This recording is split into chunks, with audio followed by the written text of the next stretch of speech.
오늘은 국가론을 하겠습니다. 국가론은 기독교 강요 4권 20장 제일 마지막에 있는 겁니다. 그리고 웨스트민스터도 이제 하고 이렇게 해놨는데, 우선 읽기 전에 프린트를 보시면 교회와 국가의 관계가 어떻게 발전해 왔는가. 초대 교회 때는 국가가 교회를 지배했어요. 그죠? 로마 제국이 완전히 교회를 지배했어요. 313년 콘스탄티누스 황제 때 기독교를 공식적으로 인정하기 전까지 교회는 로마 제국의 희생양이었습니다. 그 다음 중세 교회 때는 오히려 거꾸로 교회가 국가를 지배했습니다. 교황이 모든 세속군주들을 임명했습니다. 그러다가 종교개혁 이후에는 교회 국가는 이제 서로 독립된 영역을 가지고 서로 상호 균형 견제하면서 존재하고 있습니다. 그럼에도 이제 우리가 봐야 될 건 가톨릭 신학에서는 국가는 여전히 보편교회의 일부다. 그러니까 교황이 최고 통치권자다라는 이론을 버리지 않고 있습니다. 정부라는 조직체도 교회에 소속된 조직체에 불과하다. 그게 가톨릭주의입니다. 그러니까 당연히 국가의 목적도 교회의 목적에 종속되어야 한다라고 얘기할 겁니다. 국가 권력은 교회 권력을 위임받은 권세이며, 만약 국가의 권세가 교회 법을 위반하면 교황은 국가를 파문하고 왕을 폐위할 수 있다라고 생각합니다. 지금 이 이야기는 중세 때는 가능했지만 지금은 불가능하죠. 지금 가톨릭 교황은 별도로 하나의 이탈리아 안에서 별도로 국가로 존속하죠. 국가 이름이 뭐인가요? 바티칸. 바티칸이는 하나의 국가입니다. 그 교황 국가입니다. 그러면서 교황 국가의 통치권은 바티칸에 사는 시민들에게만 통치권이 미치지, 나한테, 대한민국에 사는 나한테 교황이 통치권이 미치지는 않잖아요. 그러나 영적으로는 가톨릭 신자, 전 세계에 사는 모든 신자에게 영적인 통치권은 여전히 미치고 있다. 그렇게 보여지는 것이죠. 반대로 이제 독일과 영국 등에서는 오히려 국가의 주권자가 교회의 대표가 되는, 이걸 무슨 영이라고 그래요? 수장령이라고 그래요. 수장권이라고도 부르죠. 수장권. 교회의 머리가 되는 권리를 갖고 있다. 영국 여왕은 영국 국교회의 최고 통치자죠. 그러니까 최고 통치자가 되니까 국교회 소속 이게 교회와 거기에서 일하는 모든 성직자들의 임명권이 누구한테 있다는 거예요? 여왕한테 있는 거예요. 여왕한테. 독일도 마찬가지고 영국도 마찬가지고. 국가론 할 때 국가가 정말 무엇일까? 우리에게 국가란 무엇일까? 이제 우리도 이렇게 고민해야 되지만, 이제 칼빈도 국가가 무엇일까? 우리에게 어떤 존재일까? 고민해서 기독교는 제일 마지막에다가 이렇게 써놓은 거예요. 국가론 써놓은 거예요. 기독교 강좌 한번 봅시다.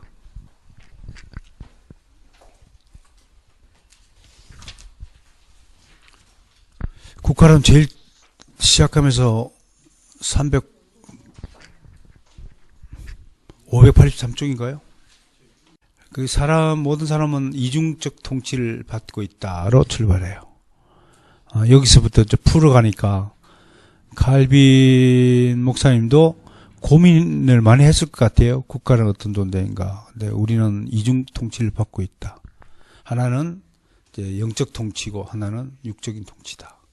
그렇게 본 겁니다. 그리스도의 영적인 나라와 국가의 통치 시설과 서로 전혀 별개의 것이 아니라 긴밀하게 대립하는 것이 아니라 긴밀하게 연결되어 있다. 영적인 통치는 이미 이 땅에 있는 우리 속에서 하늘나라를 시작하였다 하고, 국가의 통치는 우리가 사람들 사이에 사는 동안 통치를 받아야 된다. 그러면서 국가의 의무가 뭐냐면 사람들의 생활적 조건을 구비시켜주는 거. 잘 살 수 있도록 국가가 마련해줘야 되는 거. 그 다음에 우상 숭배나 하나님의 이름을 망령되게 하는 행위, 기타 신앙을 대적하는 공적 범죄들이 일어나지 않도록 막아줘야 되고요. 공공의 평화가 방해받지 않도록 방지해줘야 되고요. 국가 시민들의 사유재산을 보호해줘야 되고요. 그 다음에 서로 교제 나누고 사귈 수 있도록 해줘야 되고, 그 다음에 사람들 사이에 정직과 겸손이 보존될 수 있도록 노력해줘야 된다. 이런 것들을 국가의 의무로 칼빈 목사가 했어요. 대한민국 정부는 우리 국민을 위해서 뭘 해줘야 된다고 생각합니까? 대한민국 국민을 위해서 뭘 해줘야 될까요? 국가안보. 예. 우리가 1항에 봅시다. 1항 23장 웨스트민스터 신앙고백서 1항에 함께 읽을까? 시작. 온 세상에서 최고의 주님이자 왕이신 하나님, 자신의 영광과 공공의 선을 위해서 하나님 아래 국가의 위정자들을 세우고 백성들을 다스리게 하셨다. 그리고 이 목적을 위해 칼의 건세로 그들을 무장시켜서 선한 자들을 보호하고 격려하며 악을 행하는 자는 처벌하게 했다. 그걸 제가 정리를 했습니다. 국가의 목적이 뭐냐면 하나님의 영광과 공중의 유익을 위해, 뭐라고요? 하나님의 영광과 공중의 유익을 위해. 그럼 대한민국 국가는 하나님의 영광을 위한 국가입니까? 아니죠? 아니요. 아무튼 국민을 위한다는 명목을 갖고 있죠. 국민을 위한다. 갖고 있지만 모르겠어요. 선한 자들을 보호하고 행악자들을 처벌하기 위함이다.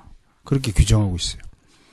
로마서 13장 1절 2절 같이 읽어볼까요? 시작. 권세는 하나님께로 나지 않음이 없나니 모든 권세는 다 하나님의 정하신 바라. 그러므로 권세를 거스른 자는 하나님의 명을 거스릅니다. 하나님의 사자가 되어 선을 이루며 악을 행하는 자에게 진노하심을 위하여 보응하는 자니라. 근데 어떻든 국가의 권세자들은 모든 사람 하나도 예외 없이 하나님께서 세우셨다. 그렇게 봅니다. 그 다음에 이제 2항은 그리스도인이면서 공직에 진출하는 사람에 대한 논의입니다. 2항 읽어볼까요? 그리스도인들이 공직에 부름을 받았을 때 그것을 받아들여 수행하는 것을 합법적이다. 그들이 이 일을 수행할 때는 각 나라의 건전한 법을 따라서 하되 특별히 경건과 정의와 평화를 유지해야 한다. 따라서 신약 시대인 지금도 정당하고 필요한 경우에 합법적으로 전쟁을 수행할 수 있다. 여러분, 부시 대통령이 이라크 침공할 때 이거 읽고 했던 거 아시죠? 근데 세상 사람들은 막 부시를 전쟁 광이다고 막 어쩌고 그랬잖아요.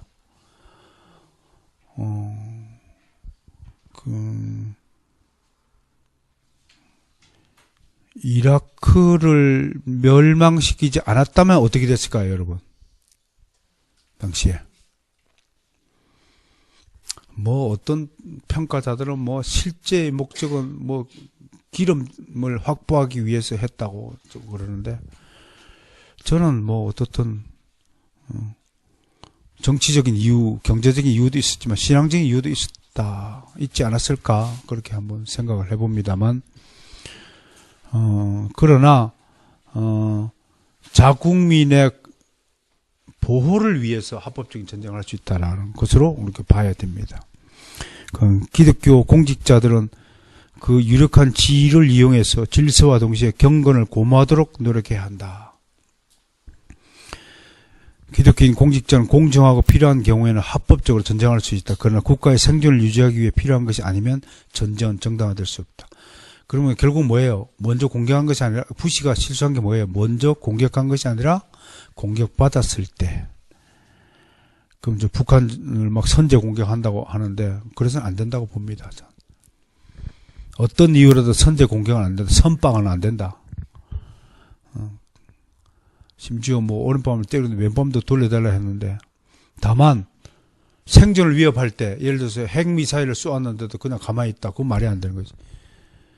그 왜 이게 중요하냐면, 옛날에 유대인들이요, 이 교리를 잘못 해석해가지고 주일날, 안식일날 아무것도 하지 말라고, 그러니까 안식일날 쳐들어가가지고 예배자들, 저항도 없는 사람들 다 죽였잖아요. 그래갖고 예루살렘이 멸망했어요.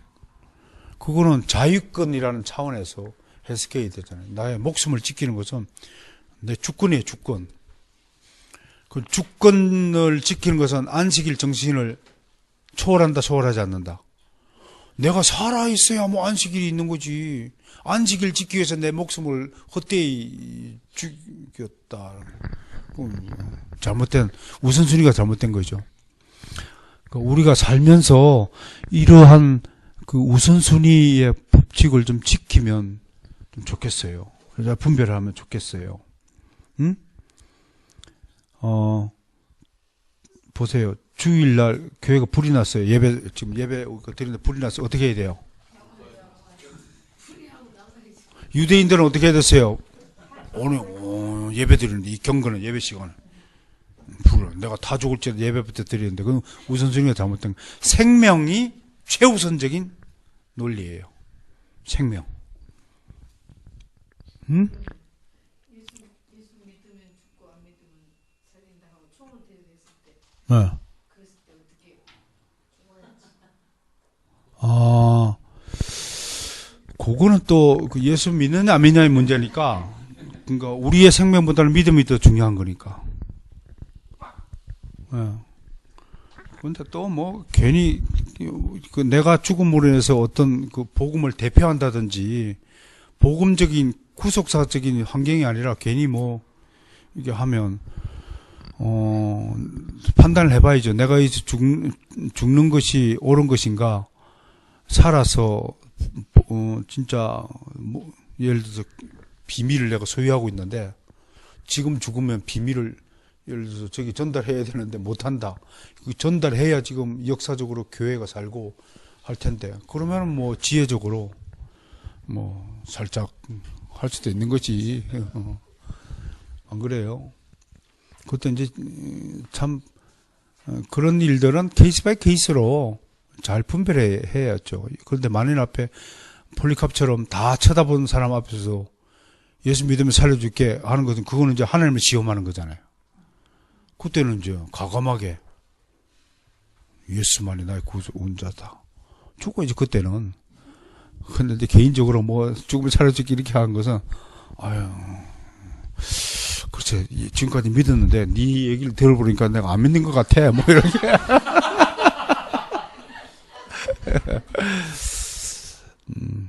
쉬운 문제는 아니에요. 사실 쉬운 문제 아니고, 그런 일들이 어떤 경우에도 두려움이 없게 해달라고 우리 기도해야 되고요. 또 감당치 못할 시험 주시지 않는다고 했으니까 그런 것들을 감당할 수 없는 사람에게 순교의 위험을 허락하시는 하나님이 아닐 것이다 라는 것을 보게 되고, 또 대한민국 사회는 지금 그런 순교하는 그런 나라는 아니죠. 앞으로 그런 시기가 도래할지는 모르겠지만 여러 가지로, 그럼에도 다른 나라에 비하면 여전히 복음의 자유로운 국가이니까 감사해야죠. 어떻든 우리 전에는 이제 이 기독교인이 세상 일에 참여할 수 있느냐 없느냐라는 논쟁이 많았지만, 이걸 이제 한 방에 정리해 주신 분이 이제 아브라함 카이프입니다. 그 이제 영역 주권이라, 하나님은 모든 영역에 주권을 가지고 있다. 그러므로 교회가 해야 될 일은 모든 영역에서 능력 있게 일할 하나님의 일꾼을 교육시키고 배출하는 것이다. 그래서 모든 영역에, 여기서 가수도 나와야 되고, 여기서 또 뭐 탤런트도 나와야 되고, 뭐 여기서 정치인도 나와야 되고, 마치 정치에 관심을 두는 것을요, 뭐 아주 세속적인 일이라고 생각하는 분들도 있을 터인데, 그건 저는 좀 다른 생각입니다. 정치라는 것이 결국 국가론에 따른 공직의 일인데, 공직자가 악한 경우에 하나님 나라가 얼마나 피해를 봅니까? 그러니까 믿는 우리가 공직에 진출하여서 좀 적극적으로 정치적인 일에도 관심을 가지고 여러분 기도해 주셔야 됩니다.